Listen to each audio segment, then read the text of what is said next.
आज हम रीजनिंग का प्रैक्टिस सेट 8वां देखेंगे। यदि आप एसएससी, रेलवे या अदर किसी भी स्टेट एग्जाम्स की तैयारी कर रहे हो तो ये प्रैक्टिस सेट आपके लिए काफ़ी इंपॉर्टेंट है। चाहे SSC, CGL, CHSL, CPO, MTS, GD, Delhi police या फिर railway, NTPC, group D, RPF, constable, ALP technician या फिर एमपी पुलिस, यूपी पुलिस की तैयारी कर रहे हो तो ये प्रैक्टिस सेट आपके लिए काफ़ी इंपॉर्टेंट है, क्योंकि इस प्रैक्टिस सेट में जो प्रश्न दिए गए हैं इन्हीं टाइप के प्रश्न आपकी परीक्षाओं में पूछे जाएंगे। तो चलिए हम शुरू करते हैं प्रश्न 1 से। हमें यहाँ पर पहला प्रश्न दिया है। प्रश्न कह रहा है कि दी गई आकृति में कितने वर्ग है। यानी यहाँ पर आपको एक आकृति पैटर्न दिया है, इस आकृति पैटर्न में कितने वर्गों की संख्या है ये आपको बताना है।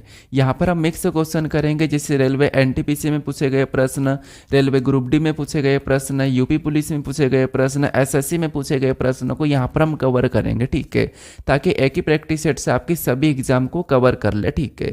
तो यहाँ पर देखिए, सबसे पहले आपको यहाँ पर वर्ग कितने ये बताना है, और वर्ग गिनने के आपको सबसे पहले ट्रिक पता होना चाहिए कि इसके तरीके क्या है। क्योंकि देखिए, अगर आप तरीके से गिनोगे तो कुछ ही सेकंड में आप प्रश्न को सोल्व कर लोगे, कैसी भी आकृति आपको देखने को मिले।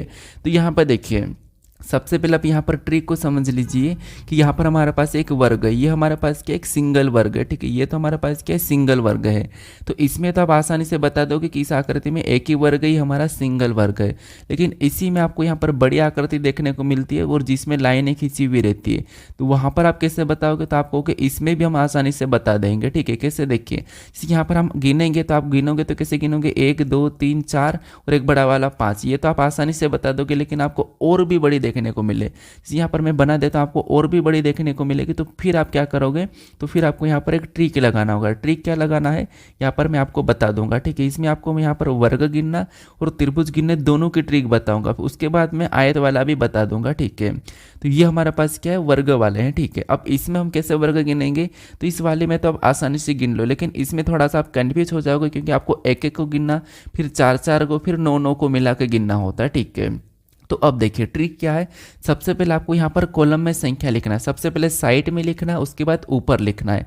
तो यहाँ पर हम साइड में लिखते हैं, तो ये हमारा पहला कॉलम है और ये हमारा दूसरा कॉलम है। उसके बाद ऊपर लिखेंगे तो ये हमारा पहला कॉलम है, ये हमारा दूसरा कॉलम है। ऐसा लिखने के बाद फिर आपको यहाँ पर क्या करना है, लास्ट से लास्ट वाले के साथ गुणा करना है।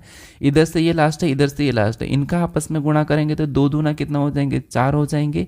और इनका आपस में गुणा करेंगे तो 1 एकम 1 ही होगा, ठीक है। और इनको क्या करना, आपस में जोड़ देना है। तो 4 और 1 को जोड़ेंगे तो कितने हो जाएंगे, 5 हो जाएंगे। तो इस आकृति में कितने वर्ग है, 5 है। वैसे हमने यहाँ पर सिंगल सिंगल गिना था, तब भी हमें यहाँ पर 5 ही मिले थे, ठीक है। अब यही वाला तरीका आपको इसमें भी लगाना। तो यहाँ पर भी साइड से गिनेंगे तो पहला कॉलम है, ये हमारा दूसरा कॉलम है, ये हमारा तीसरा है। ऐसा ही ऊपर भी, तो ये हमारा पहला, ये हमारा दूसरा, ये हमारा तीसरा है। अब यहाँ पर भी क्या करेंगे, लास्ट से लास्ट वाले के साथ गुणा करेंगे। तो यहाँ पर इस 3 का क्या करेंगे, इस 3 के साथ गुणा करेंगे तो 3 3 कितना हो जाएंगे, 9। और इस 2 का इस 2 के साथ करेंगे तो 2 दूना 4। और इस 1 का इस 1 के साथ करेंगे तो यहाँ पर 1 एकम 1 ही होगा। और इनको भी क्या करना, सेम तरीके से जोड़ लेना है। तो यहाँ पर भी जोड़ेंगे तो 9 और 4 13, 13 में 1 को जोड़ेंगे तो यहाँ पर कितने हो रहे हैं, तो यहाँ पर हमारे पास 14 हो रहे हैं। तो इस आकृति में कितने हैं, 14 है। इस आकृति में 5 है, इस आकृति में 1 है, ठीक है। तो ये आपको यहाँ पर ट्रिक पता होना चाहिए। अब यहाँ पर देखिए, हम इस आकृति में काउंट करते हैं इसी ट्रिक से। तो सबसे पहले यहाँ पर देखिए, यहाँ पर आपको अंदर से ये वाली आकृति देखिए, ये वाली आकृति कैसी देखने को मिल रही है, तो आपको कि ये आकृति हमारे इसके जैसी देखने को मिल रही है। तो इस आकृति में कितना होना चाहिए, तो इस आकृति में 5 होना चाहिए इस हिसाब से। उसके बाद ऐसी की ऐसी हमें यहाँ पर बाहर से और बनती हुई दिख रही है, ठीक है। तो इस आकृति में भी कितना होना चाहिए, यहाँ पर भी 1 2 3 4 5, यानी कि इस आकृति में इस हिसाब से 5 ही होना चाहिए। उसके बाद यहाँ पर भी हमें उसी की वैसी आकृति देखने को मिल रही है, तो इस आकृति में भी कितने हो जाएंगे, तो इसमें भी 5 ही हो जाएंगे। कितने हो जाएंगे, 5। और वैसे हमें एक बाहर से भी बड़ी वाली देखने को मिल रही है, तो इस आकृति में भी कितने हो जाएंगे, तो इसमें भी सेम तरीके से 5 ही होंगे, ठीक है। गिन लीजिए 1 2 3 4 5, तो यहाँ पर भी 5 ही होंगे। तो 5 5 के कितने हैं, तो आप कहोगे 5 5 के 4 है। इसका मतलब इस आकृति में टोटल हमारे पास कितने हैं, तो टोटल हमारे पास 20 है। कितने, 20 वर्ग है, ठीक है। 20 वर्ग है। तो ऑप्शन में देखिए 20 किस ऑप्शन में दिया है, ऑप्शन नंबर ए में दिया है। तो ऑप्शन नंबर ए हमारा यहाँ पर सही जवाब होगा। तो आपको ये वाला तरीका पता होना चाहिए और ये ट्रिक आप याद कर लीजिए, नोट कर लीजिए, ठीक है। अब बढ़ते हैं प्रश्न 2 पे। अब 2 नंबर का प्रश्न दिया है। प्रश्न क्या कह रहा है, प्रश्न कह रहा है कि दी गई आकृति में कितने त्रिभुज है। यानी यहाँ पर भी आपको एक आकृति पैटर्न दिया है, इस आकृति पैटर्न में कितने त्रिभुज है ये आपको बताना है। तो इससे पहले हमने यहाँ पर वर्ग गिनना सीखा था, अभी यहाँ पर आपको मैं त्रिभुज गिनने की भी ट्रिक बताऊंगा, ठीक है, क्योंकि इसकी भी ट्रिक पता होना चाहिए। उसके बाद आयत भी पता होना चाहिए, मैं आयत का भी बता दूंगा। और काफ़ी सारे स्टूडेंट का मेरे पास कमेंट आया था कि आप कैलेंडर के भी प्रश्न ऐड करिए, घड़ी के भी कीजिए, अब सारे चैप्टर से कीजिए। तो यहाँ पर मैं सारे चैप्टर का कर रखा हूँ, यहाँ पर मैं कैलेंडर का भी किया हूँ, ठीक है। अब यहाँ पर देखिए, आपको यहाँ पर त्रिभुज गिनने के भी तरीके पता होना चाहिए। सबसे पहले आप ट्रिक समझ लिए, उसके बाद हम इस आकृति में गिनेंगे। तो सबसे पहले तो यहाँ पर मैं आपको एक सिंगल त्रिभुज बताता हूँ। ये हमारे पास एक सिंगल त्रिभुज है और इसी में आपको यहाँ पर लाइन खींची हुई मिलती है। तो फिर आप कैसे करोगे, तो यहाँ पर भी आपको होगा कि यहाँ पर भी मैं आसानी से गिन लूँगा, जैसे 1 2 और बड़ा वाला 3, ठीक है, ये तो आप आसानी से बता दोगे। लेकिन फिर भी आपको और बड़ी देखने को मिलेगी, तो फिर क्या करोगे, तो फिर आपको वहाँ पर एक तरीका लगाना। तरीका कौन सा, तो मैं भी यहाँ पर बता रहा हूँ कि जैसे ये लाइन खींची हुई मिल गई, तो यहाँ पर आपको क्या करना, कुछ नहीं करना है, आपको यहाँ पर कॉलम में संख्या लिखना है। जैसे यहाँ पर 1 की कॉलम में तो 1 लिखेंगे, तो इसमें तो 1 है, ठीक है, जोड़ेंगे तो 1। इसमें कितने कॉलम में, 1 और 2 है, ठीक है, इनको जोड़ देंगे तो कितने हो जाएंगे, 3। यानी इस आकृति में 3 त्रिभुज है। इधर कॉलम में लिखेंगे तो 1, उसके बाद ये 2 और यहाँ पर 3, इनको भी जोड़ देंगे तो कितने हो जाएंगे, 6 हो जाएंगे। तो इस आकृति में 6 त्रिभुज है। तो इसमें कितने 1 है, इसमें कितने 3 है, इसमें कितने 6 है, ठीक है। तो ये तरीक भी आपको पता होना चाहिए। अब आपको एक और आकृति ऐसी देखने को मिल सकती है, जैसे यहाँ पर मैं बना देता हूँ ये वाली क्रॉसिंग वाली, ठीक है, आपको ऐसी क्रॉसिंग वाली देखने को मिलेगी। तो फिर आप ऐसी क्रॉसिंग वाले में कैसे गिनोगे, तो यहाँ पर भी आपको अंदर संख्या गिनना, जैसे 1, उसके बाद ये 2, फिर ये हमारा 3, ये 4 है, और जितना है उसका क्या करना, आपको डबल कर देना। तो यहाँ पर टोटल हमारे पास कितने 4 है, तो 4 का डबल कितना होता है, तो 4 का डबल 8 होता है। तो यहाँ पर कितने हो जाएंगे, 8 त्रिभुज हो जाएंगे, ठीक है। तो जितने आते हैं बॉक्स में उसका डबल कर देना है। अब इन तरीके से हम क्या करेंगे, इस आकृति में त्रिभुज गिनेंगे। तो सबसे पहले यहाँ पर ध्यान से देखिए, आपको यहाँ पर ये वाला बॉक्स दिखाई दे रहा होगा जिसमें क्रॉसिंग मेथड दिख रही है हमें, क्रॉसिंग वाला, एक लाइन यहाँ से ये मैच हो रही, एक लाइन यहाँ से ये मैच हो रही। तो यहाँ पर कितने हो जाएंगे, तो आप कहोगे इसमें जो हमारे पास हो जाएंगे टोटल 8 हो जाएंगे, ठीक है, क्योंकि 1 2 3 4 है, तो 4 का डबल 8 हो जाएगा। उसके बाद आपको यहाँ पर 2 ये छोटे छोटे बनते हुए दिखाई दे रहे हैं, एक यहाँ से ये वाला बना एक, और एक हमारा यहाँ से ये वाला बन रहा है दूसरा। तो 2 हमें यहाँ पर भी देखने को मिल रहे हैं, ठीक है। एक इसको बड़े वाले को नहीं गिनेंगे, ये हमारा 8 वाले हिस्से में गिना गया है। उसके बाद हम और देखेंगे तो और हमें यहाँ से बनता हुआ दिख रहा है ये वाला हिस्सा, इतना पूरा सा, और इन पूरे में से कितने हो जाएंगे, तो आपको कि इतने पूरे में कितने हो जाएंगे, तो इसमें अगर 3 है तो यहाँ पर भी कितने होंगे, 3 होंगे। तो यहाँ पर इस पूरे में कितने हैं, 3 है। कितने त्रिभुज है, तो यहाँ पर 3 हो जाएंगे, ठीक है। तो इसमें हमारे पास 3 त्रिभुज है। बाकी हम और देखेंगे तो और आपको यहाँ पर एक सिंगल देखने को मिल रहा होगा। सिंगल कहाँ पर है, सिंगल ये वाला, इसमें क्या है, तो आपको कि ये जो हमें देखने को मिल रहा है ये सिंगल है। इसमें हमारे पास एक ही त्रिभुज इस साइड से देखने को मिल रहा है, तो एक हमारा कहाँ पर होगा, तो एक हमारा यहाँ पर हो जाएगा, ठीक है। क्या आपको यहाँ पर और भी देखने को मिल रहा है, और भी आपको कहीं से बनता हुआ दिख रहा है, तो आपको हमें एक और देखने को मिल रहा है। कौन सा वाला, यहाँ से जाएंगे ये वाला, और उसके बाद यहाँ से ये वाला बड़ा वाला एक हमें ये भी देखने को मिल रहा है। तो ये बड़ा वाला भी कितना, 1 है, कितना 1 है। अब यहाँ पर हम क्या करेंगे, सभी को जोड़ लेते हैं। अब सभी को जोड़ेंगे तो 1 और 3 कितने हो जाएंगे, 4, 1 और 3 4, 4 में 1 को जोड़ेंगे तो 5, 5 और 8 कितने हो जाएंगे, 13, 13 में 2 को जोड़ेंगे तो कितने हो जाएंगे, 15। यानी यहाँ पर इस आकृति में टोटल जो हमें त्रिभुज देखने को मिल रहे वो कितने देखने को मिल रहे, 15 देखने को मिले हैं। तो ऑप्शन में देखेंगे 15 कहाँ पर है, तो ऑप्शन नंबर डी में दिया है। तो ऑप्शन नंबर डी हमारा यहाँ पर सही जवाब होगा। तो यहाँ पर आपको ये वाली ट्रिक पता होना चाहिए जैसे मैंने यहाँ पर आपको साइट में बताया, ठीक है। इस ट्रिक से आप बड़ी से बड़ी आकृति में भी आसानी से गिन लोगे। और पहले मैंने जो वर्ग वाला बताया था, वर्ग वाले भी ट्रिक पता होना चाहिए, पता कर लेना, उससे भी बड़ी से बड़ी आकृति में आसानी से गिन लोगे वर्ग कितने हैं। अब बढ़ते हैं प्रश्न 3 पे।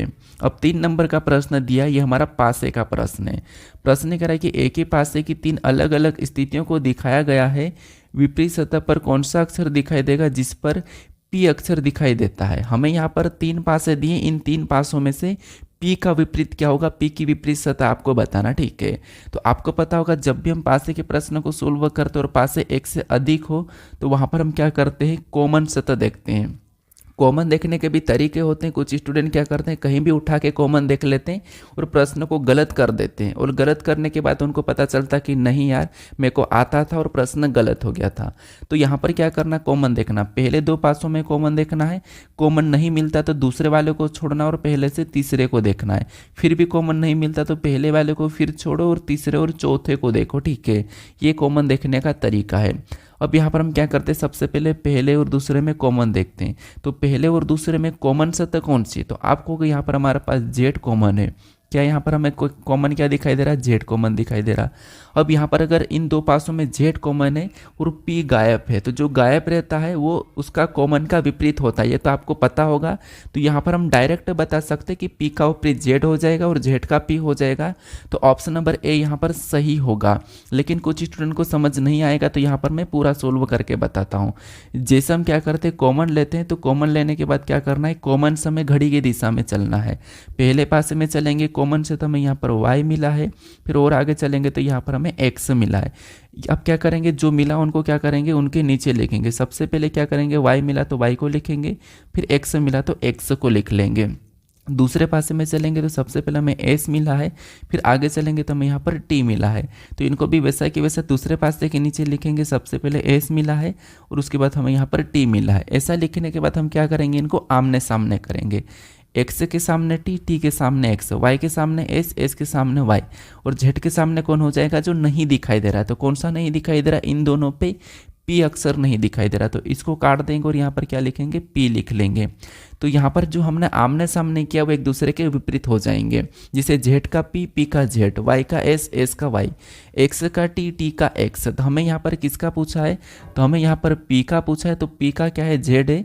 तो ऑप्शन नंबर ए हमारा यहाँ पर सही जवाब हो जाएगा। आपको यहाँ पर x का पूछा जाता तो t, और s का y, y का s। ठीक है, तो आप यहाँ पर किसी का भी बता देते हैं।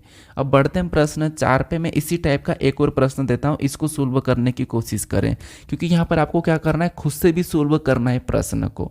तो कीजिए, यहाँ पर प्रश्न क्या कह रहा है, प्रश्न कह रहा है कि एक ही पासे की 4 स्थितियां दर्शाई गई है। तो आकृति ए में नीचे, ये ए में नीचे के फलक पर कौन सा अंक आना चाहिए, मतलब कौन सा होगा ये बताना आपको। ठीक है, कौन सा अंक होना चाहिए, तो बताइए आकृति ए में नीचे के फलक पर कौन सा अंक होना चाहिए। देखिए यहाँ पर आप थोड़ा सा कन्फ्यूज भी हो जाओगे, लेकिन यहाँ पर आपको पता है कि आप मोरी क्लासेस पर प्रैक्टिस कर रहे हो, तो यहाँ पर मैं आपको जितने भी कन्फ्यूज वाले प्रश्न हैं वो भी मैं आपको प्रैक्टिस करवा रहा हूँ। ठीक है, क्योंकि आप डेली प्रैक्टिस कर रहे हो, मैं देखता हूँ बाकी सारे काफ़ी सारे स्टूडेंट का मुझे कमेंट भी आता है, तो कोई दिक्कत नहीं। ठीक है, यहाँ पर देखिए, यहाँ पर क्या करना, हमें यहाँ पर भी 4 पासे दिए हैं और एक से अधिक पासा हो तो हम क्या करते हैं, कॉमन सतह देखते हैं। लेकिन आपको यहाँ पर ये कन्फ्यूज हो रहा होगा कि यहाँ पर पूछा किसका, हमें यहाँ पर किसका विपरीत बताना है, ये आप कन्फ्यूज हो रहे होंगे। ठीक है, तो प्रश्न को ध्यान से पढ़ो, आपको यहाँ पर मिल जाएगा कि किसका पूछा है। इसने ये पूछा है कि यहाँ पर कह रहा है कि आकृति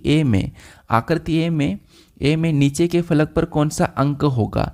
तो आकृति ए में नीचे का फलक का मतलब क्या है कि ये हमारा जो 1 है ये साइड का फलक है, 5 है ये भी साइड का है, और ये जो हमारा 4 है ये ऊपर का फलक है। और ऊपर का फलक यहाँ पर पूछा है कि नीचे के फलक पर कौन सा होगा, तो यहाँ पर ऊपर वाले का पूछा है, इसका मतलब हमें यहाँ पर नीचे वाले फलक का बताना है। तो ऊपर वाले का नीचे होता है और सामने वाले का पीछे होता है और साइड का साइड ही होता है। ठीक है, ये तो आपको पता होगा, दाएं का बाएं, ऊपर का नीचे और सामने का आमने का सामने, ये तो आपको पता होगा, सामने है तो उसका पीछे होगा। ठीक है, ये ऊपर है तो हमें यहाँ पर निचला बताना, और हमें यहाँ पर नीचा पूछा, इसका मतलब ये कि हमें यहाँ पर 4 का विपरीत क्या होगा ये नहीं निकालना है। क्या निकालना है, 4 का विपरीत क्या होगा ये नहीं निकालना है।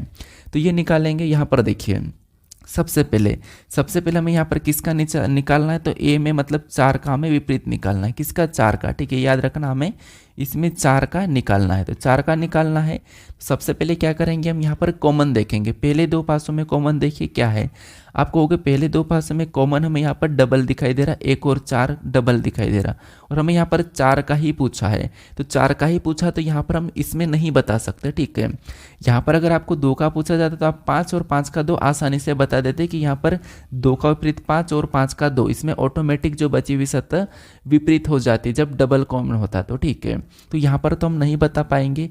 अब क्या करेंगे, हम दूसरे में देखेंगे। अब क्या करेंगे, इसको छोड़ देंगे और पहले और तीसरे में देखेंगे तो इनमें भी कॉमन देखेंगे तो यहाँ पर हमारे पास 4 और 5 कॉमन दिखाई दे रहा।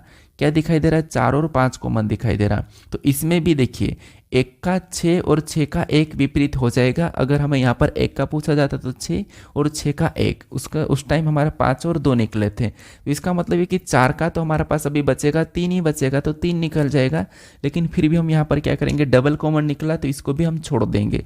अब क्या करेंगे, हम यहाँ पर सी को भी छोड़ेंगे और पहले से यहाँ पर देखेंगे डी को देखेंगे। ठीक है, मैंने कॉमन देखने का तरीका बता दिया था। अब इनमें कॉमन देखेंगे तो यहाँ पर कॉमन क्या है, तो आपको कि कॉमन हमारे पास यहाँ पर 5 है। इनमें कॉमन क्या है, 5 है। तो इस 5 को क्या करेंगे, एक तरफ लिख लेंगे और एक तरफ लिखने के बाद फिर हम क्या करेंगे, घड़ी की दिशा में चलेंगे। तो सबसे पहले पासे में चलेंगे तो हमें यहाँ पर 1 मिला, आगे चलेंगे तो 4 मिला। इनको वैसे की वैसे लिखेंगे, 1 मिला और 4 मिला। फिर इसमें चलेंगे तो यहाँ पर 6 मिल रहा है, फिर आगे चलेंगे तो यहाँ पर हमें 3 मिला।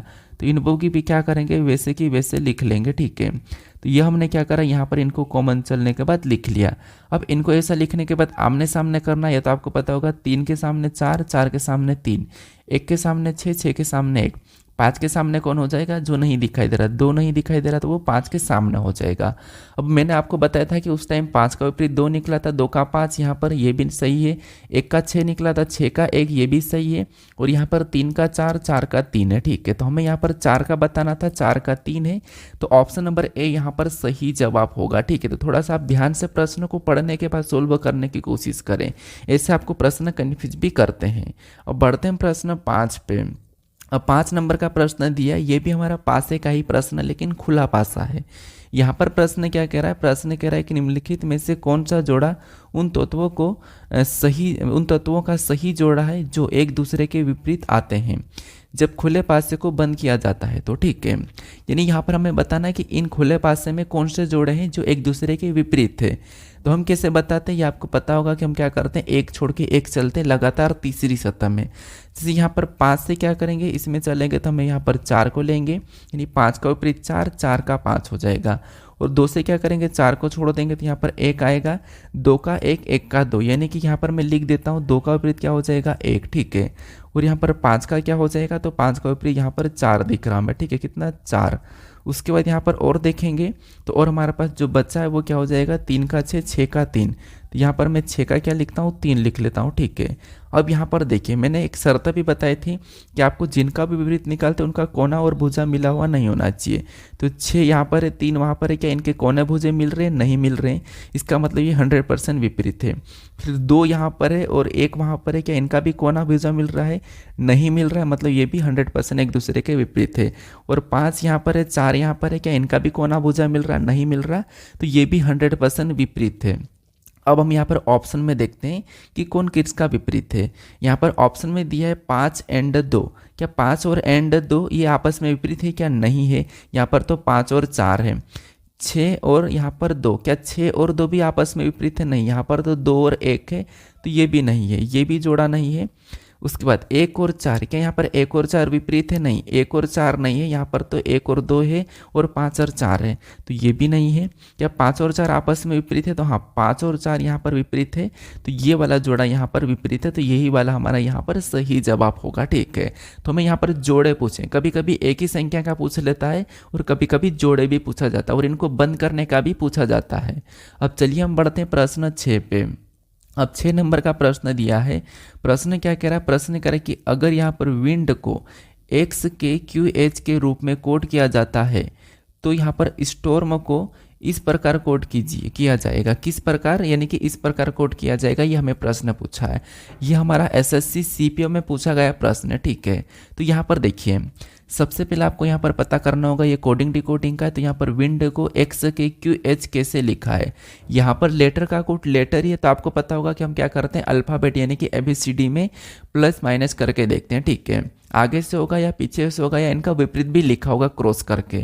तो यहाँ पर देखिए सबसे पहले हम चेक करते हैं, जैसे यहाँ पर देखिए W से X को देखेंगे, यहाँ पर क्या करेंगे, W से X को देखेंगे तो W कितने नंबर पे आता है, W 23 नंबर पे आता है, X हमारा कितने नंबर पे, 24 पे, मतलब यहाँ पर कितना प्लस हो रहा है, तो यहाँ पर 1 प्लस हुआ है। ठीक है, W से X मतलब 1 प्लस। फिर I से क्या करेंगे, K को देखेंगे तो I कितने नंबर पे आता है, 9 पे कि 11 पे, मतलब यहाँ पर कितना प्लस हो रहा है, 2 प्लस हुआ है। फिर यहाँ पर एन से क्यू को देखें तो एन कितने नंबर पे 14 पे, क्यू 17 पे, यहाँ पर कितना प्लस हो रहा है तो यहाँ पर 3 प्लस हो रहा है। फिर यहाँ पर डी से एच को देखें तो डी कितने नंबर पे आता है, डी 4 पे, एच 8 पे, यहाँ पर कितना प्लस हो रहा है तो यहाँ पर 4 प्लस हो रहा है। तो हमें यहाँ पर लॉजिक क्या मिल रहा है, पैटर्न क्या मिला है कि 1 प्लस 2 प्लस 3 प्लस 4 प्लस, यानी कि यहाँ पर सीरियल नंबर प्लस हो रहे हैं। तो स्टोर में भी क्या करेंगे, हम यहाँ पर सीरियल नंबर प्लस कर लेंगे। तो सबसे पहले एस में क्या करेंगे, 1 प्लस करेंगे तो एस के बाद क्या आएगा, टी आएगा, और टी ऑप्शन में देखिए सी में नहीं है तो सी को हटा दो। उसके बाद टी में क्या करेंगे, 2 प्लस करेंगे, तो टी में 2 प्लस करेंगे तो यहाँ पर क्या आना चाहिए, टी 20 नंबर पे, 20 और 2 22, तो वी आएगा। टी वी ऑप्शन में देखेंगे तो ऑप्शन नंबर डी में दिया है, तो इसको भी हटा दो, इसको भी हटा दो, क्योंकि ये दोनों हट जाएंगे, ठीक है। हम ऑप्शन नंबर डी को लगा के आगे बढ़ सकते हैं, लेकिन मैं पूरा चेक कर लेता हूँ। ओ में क्या करेंगे, 3 प्लस करेंगे तो यहाँ पर आर आ जाएगा, ओ 15 पे, आर 18 पे। आर में क्या करेंगे, 4 प्लस करेंगे तो यहाँ पर वी आ जाएगा, और एम में क्या करेंगे, 5 प्लस करेंगे तो यहाँ पर आर आ जाएगा, ठीक है। कितना, आर। तो ये वाला ऑप्शन में हमारे पास कहाँ पर है, डी में है, तो ऑप्शन नंबर डी यहाँ पर सही जवाब हो जाएगा। और आप ऑप्शन एलिमिनेट करके आगे भी बढ़ सकते हो, जिससे हमने अभी क्या करा था, सभी ऑप्शन को हटा दिया था, ठीक है। अब बढ़ते हैं प्रश्न 7 पे। अब 7 नंबर का प्रश्न दिया है। प्रश्न क्या कह रहा है, प्रश्न कह रहा है कि अगर हेलो को 52 और यहाँ पर हेलो बराबर 52 और मैथ बराबर 42, तो यहाँ पर मोम बराबर का मान क्या है ये आपको बताना, मतलब मोम का मान क्या है ये आपको बताना है। तो ये भी हमारा कोडिंग डिकोडिंग का ही प्रश्न है। जैसे अभी जो हमारा 6 नंबर का प्रश्न था वहाँ पर लेटर का कोड लेटर था, लेकिन यहाँ पर हमारे पास लेटर का कोड क्या दिया है, संख्या दिया, ठीक है। तो सबसे पहले आपको यहाँ पर पता करना है कि हेलो को 52 कैसे लिखा है और मैथ बराबर 42 कैसे, ठीक है। ये बराबर में दिया, आपको कहो या बराबर एक ही बात है। तो सबसे पहले तो हम क्या करेंगे, इन लेटरों को संख्या में बदलेंगे, यानी कि एबीसीडी में कितने नंबर पे आते हैं इसे हम संख्या में बदलेंगे, इनकी प्लेस वैल्यू लिखेंगे, ठीक है। तो यहाँ पर देखिए सबसे पहले एच हमारा एबीसीडी में कितने नंबर पे आता है, 8 नंबर पे। ई हमारा एबीसीडी में कितने नंबर पे, 5 नंबर पे। एल हमारा एबीसीडी में कितने नंबर पे, 12 नंबर पे। डबल एल दिया, ये दोनों के दोनों कितने नंबर पे, 12 नंबर पे। ओ हमारे एबीसीडी में कितने नंबर पे, 15 नंबर पे, ठीक है। अब यहाँ पर हम क्या करते हैं, इनको जोड़ के या घटा के या गुणा करके हमें बस 52 लाना है, ठीक है। तो 52 लाने की कोशिश करते हैं। सबसे पहले देखिए यहाँ पर 8 और 5 को जोड़ देंगे तो कितने हो जाएंगे, 13, और यहाँ पर 12 को जोड़ देंगे तो कितने हो जाएंगे, यहाँ पर 12 कितने हो जाएंगे, 24।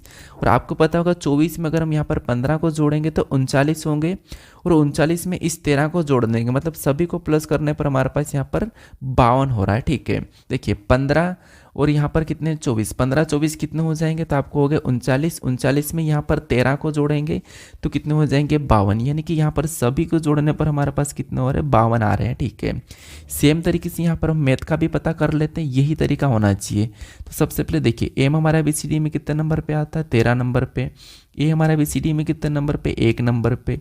टी हमारा बीसीडी में कितने नंबर पे, 20 नंबर पे। और एच हमारा बीसीडी में 8 नंबर पे आता है, कितने नंबर पे, 8 नंबर पे आता है, ठीक है। अब इनको भी हम क्या करते हैं, सभी को जोड़ते हैं। तो 13 और 1 कितने हो जाएंगे, 14। 14 में 20 को जोड़ेंगे तो 34। 34 में 8 को जोड़ देंगे तो 42 हो जाएंगे।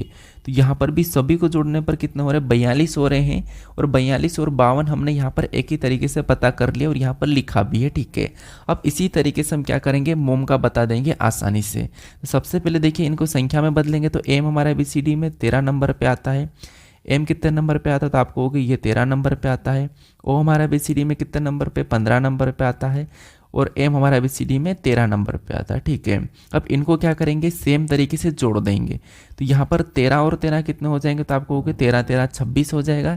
और 26 में 15 को जोड़ेंगे तो यहाँ पर कितने हो जाएंगे, 41 हो जाएंगे। सभी को जोड़ने पर 41 आ रहा है।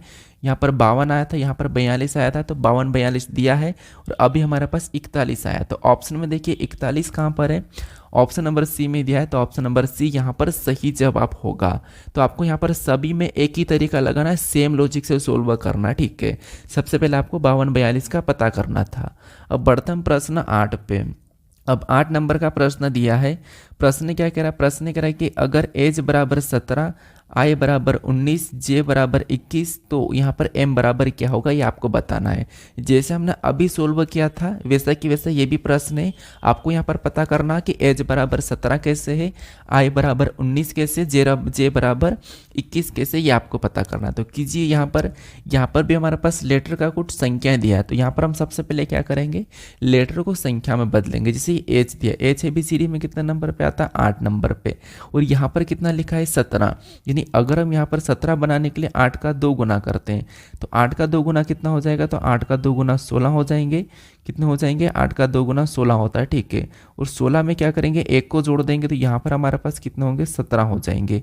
और 17 यहाँ पर दिया है, हमने यहाँ पर क्या करा, 17 का पता कर लिया है। सेम तरीके से यहाँ पर आई से 19 का पता करना, ठीक है। हमने एच से क्या करा, 17 का पता करा है। अभी आई हमारा ABCD में कितने नंबर पे आता था, आप कहोगे 9 नंबर पे आता है। इसका भी हम 2 गुना कर देते, तो 9 का 2 गुना कितना होगा, तो 9 का 2 गुना 18 होगा।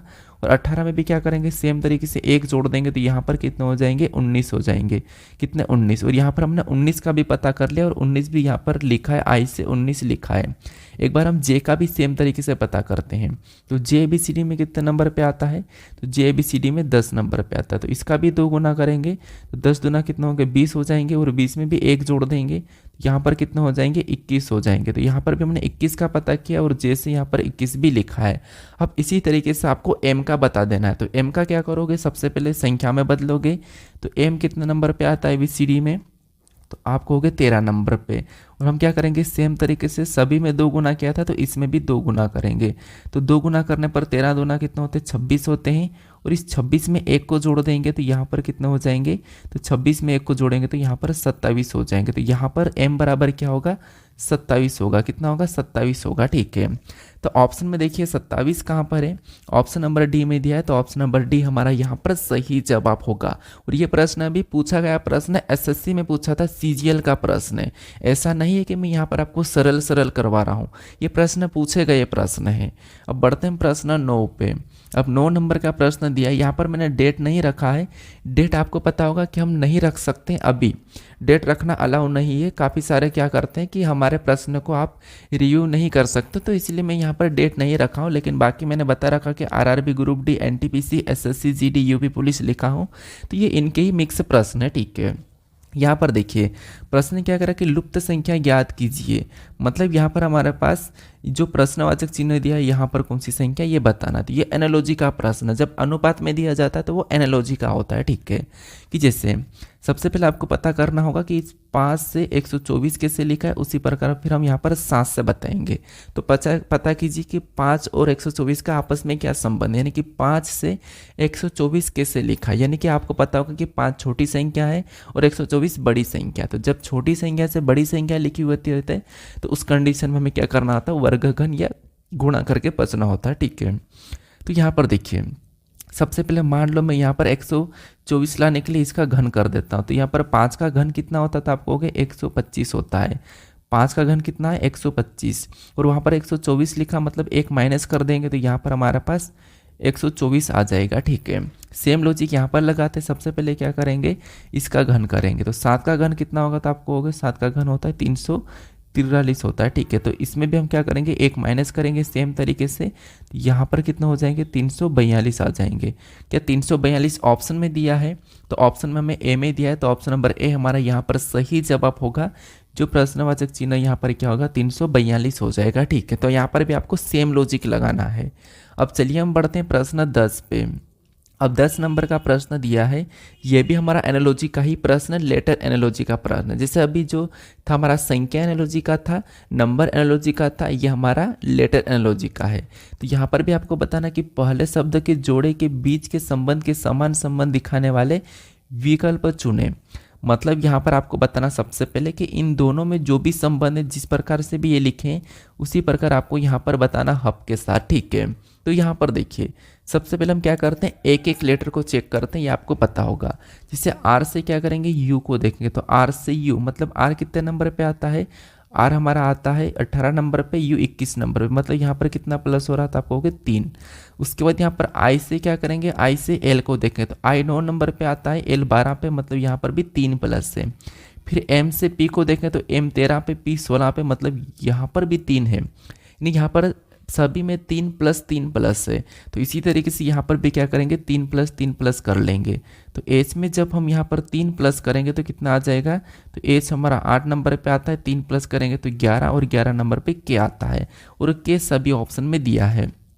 उसके बाद यू में भी क्या करेंगे, यू में भी हम 3+ करेंगे तो ये 21 पे आता है, 21 3 कितने हो जाएंगे 24, और 24 नंबर पे एक्स आता है। एक्स भी सभी ऑप्शन में दिया है, ऑप्शन नंबर ए में नहीं है। फिर बी में क्या करेंगे, बी में भी हम 3+ करेंगे। बी हमारा 2 नंबर पे, 2 और 3 5, और 5 नंबर पे ई आता है। तो एक्स यहाँ पर के एक्स ई ऑप्शन में देख लीजिए कहाँ पर है, तो यहाँ पर देखेंगे के एक्स ई, तो के एक्स ई हमारे पास ऑप्शन नंबर डी में दिया है, तो ऑप्शन नंबर डी हमारा यहाँ पर सही जवाब होगा। ठीक है, अब चलिए हम बढ़ते हैं प्रश्न 11 पे। अब 11 नंबर का प्रश्न दिया है, ये हमारा सीरीज का प्रश्न है। प्रश्न क्या कह रहा है, प्रश्न कह रहा है कि निम्नलिखित श्रृंखला में अगले स्थान पर कौन सा शब्द आएगा। अब आप कहोगे कि नंबर सीरीज होती है, लेटर सीरीज होती है, ये शब्द सीरीज कैसे हो गई। तो ये हमारा सीजीएल में पूछा था प्रश्न कि बीमारी, डॉक्टर, दवा, तो अगला शब्द कौन सा होगा, ये शब्द सीरीज है। तो आपको पता होगा, यहाँ पर तो आसान हमें वैसे दिख रहा है, लेकिन प्रश्न कैसा भी बन सकता है। ठीक है, आपको बस प्रैक्टिस करते रहना है। यहाँ पर मैं पीवाईक्यूज करवा रहा हूँ तो आपको कोई दिक्कत नहीं आएगी।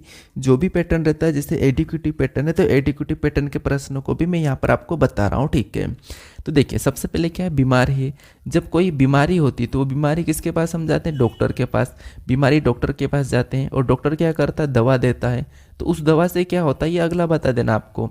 तो आप कहोगे बीमारी हुई, बीमारी के पास डॉक्टर, बीमारी से हम डॉक्टर के पास गए, डॉक्टर ने दवा दिया, दवा से क्या होगा, क्या नर्स होगा, नर्स नहीं होगा। क्या मरीज होगा, मरीज भी नहीं होगा। क्या वायरस होगा, वायरस भी नहीं होगा।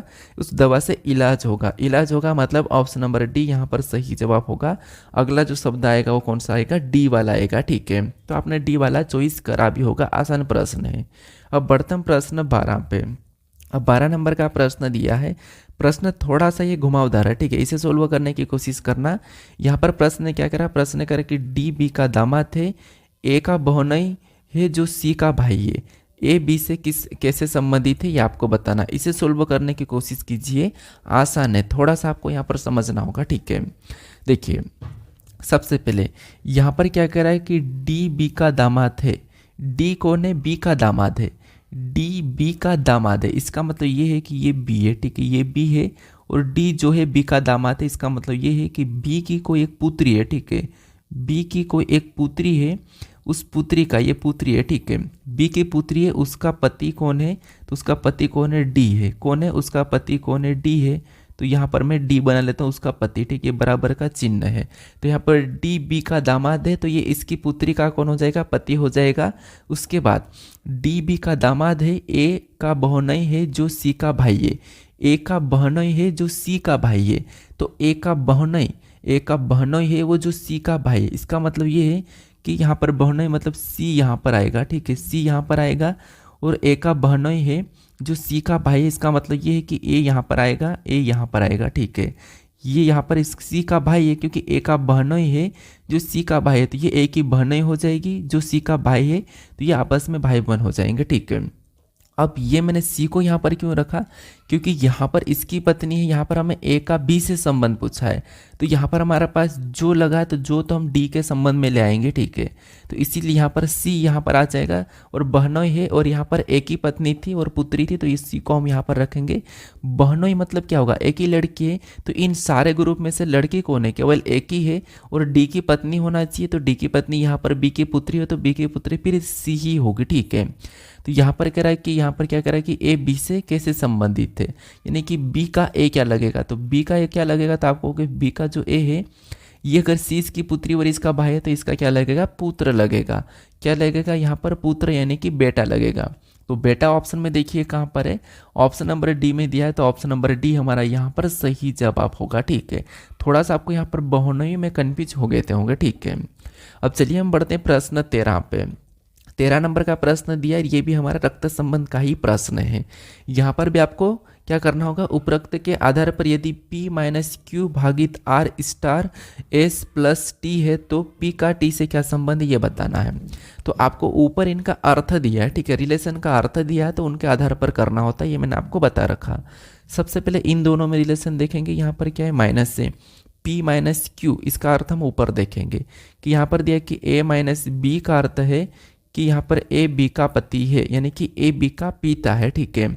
ए माइनस बी का अर्थ क्या है, ए बी का पिता है, तो यहाँ पर भी पी क्यू का पिता हो जाएगा। क्या हो जाएगा, पी जो है क्या हो जाएगा, क्यू का पिता हो जाएगा। तो क्यू को हम यहाँ पर नीचे लिखेंगे, पी क्यू का पिता है तो यहाँ पर हम प्लस लगा लेंगे, ठीक है। उसके बाद इन दोनों में देखेंगे तो यहाँ पर क्या है, भागित का चिन्ह है। और भागित का अर्थ क्या है, भागित का यहाँ पर अर्थ है कि ए भागित बी का अर्थ है कि ए बी की बहन है। यहाँ पर क्या है, ए बी की बहन है, तो यहाँ पर भी क्यू आर की बहन हो जाएगी। क्या हो जाएगी, क्यू आर की बहन हो जाएगी। तो यहाँ पर मैं क्यू आर की बहन बनाता हूँ। आर की बहन कौन है, क्यू है, तो यहाँ पर मैं क्यू को आर की बहन बना लेता हूँ। उसके बाद आगे यहाँ पर क्या है, स्टार है। इन दोनों में क्या है, स्टार है। और स्टार का अर्थ क्या है कि ए स्टार बी का अर्थ है कि यहाँ पर ए बी का पति है। ए बी का पति है तो यहाँ पर भी आर एस का पति हो जाएगा। क्या हो जाएगा, आर जो है वो एस का पति हो जाएगा। तो यहाँ पर भी बराबर का चिन्ह लगाऊंगा। आर कौन है, एस का पति है, तो ये पति है, तो ये फिर ये पत्नी है, ठीक है। तो आर एस का पति है। उसके बाद आगे इन दोनों में देखेंगे तो यहाँ पर क्या है, प्लस का चिन्ह है। और प्लस का अर्थ क्या है कि ए प्लस बी का अर्थ है कि ए बी की माता है। ए बी की माता है तो यहाँ पर भी एस टी की माता हो जाएगी। एस कौन हो जाएगी, टी की माता, तो टी को कहाँ पर लिखेंगे, नीचे लिखेंगे, क्योंकि आपको पता है कि इसकी संतान है, तो एस टी की माता है और ये माता है भी, ठीक है। अब यहाँ पर प्रश्न ये पूछ रहा है कि तो पी का टी से क्या संबंध है। जहाँ पर भी से लगा वहाँ से आपको पता होगा हम उल्टा बताते हैं, यानी कि टी का पी क्या लगेगा। तो यहाँ पर देखिए टी का पी क्या लगेगा, तो ये टी की माता है, वो ये टी का पिता है, ठीक है, ये टी का पिता है। और ये देखिए टी का पिता कौन है, आर है। और आर कौन है, आर का पिता कौन है, आर का पिता यहाँ पर पी भी है। तो ये टी का पी कौन लगेगा, तो आप कहोगे टी का पिता है, तो ये दादा को हो या पिता का पिता को, एक ही बात है। तो यहाँ पर पिता के पिता दिया है, तो ऑप्शन नंबर यहाँ पर बी वाला सही जवाब हो जाएगा। अगर आपको यहाँ पर ऑप्शन में दादा दिया जाता है और पिता का पिता नहीं दिया जाता तो दादा लगा देते, ठीक है। अब बढ़ते हैं प्रश्न 14 पे। अब 14 नंबर का प्रश्न दिया है।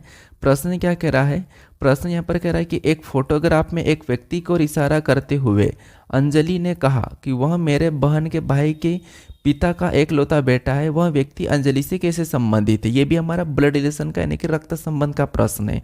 ये हमारा इशारा करने वाला प्रश्न है। तो ये भी आपको पता होगा कि ऐसे प्रश्नों को हम क्या करते हैं, खुद से सोल्व करते हैं, खुद को लेके। तो यहाँ पर देखिए प्रश्नों को पढ़िए और खुद को ले लीजिए। प्रश्न ये कह रहा है कि एक फोटोग्राफ में एक व्यक्ति की ओर इशारा करते हुए, एक फोटोग्राफ है उसमें इशारा करते हुए अंजलि ने कहा, ठीक है। अंजलि ने क्या कहा, तो यहाँ पर देखिए एक फोटोग्राफ में एक व्यक्ति है उसमें इशारा कर रही कौन, अंजलि, मतलब आप इशारा कर रहे हो, ठीक है। मैं आपका एग्जाम्पल ले रहा हूँ, आप इशारा कर रहे हो, ठीक है।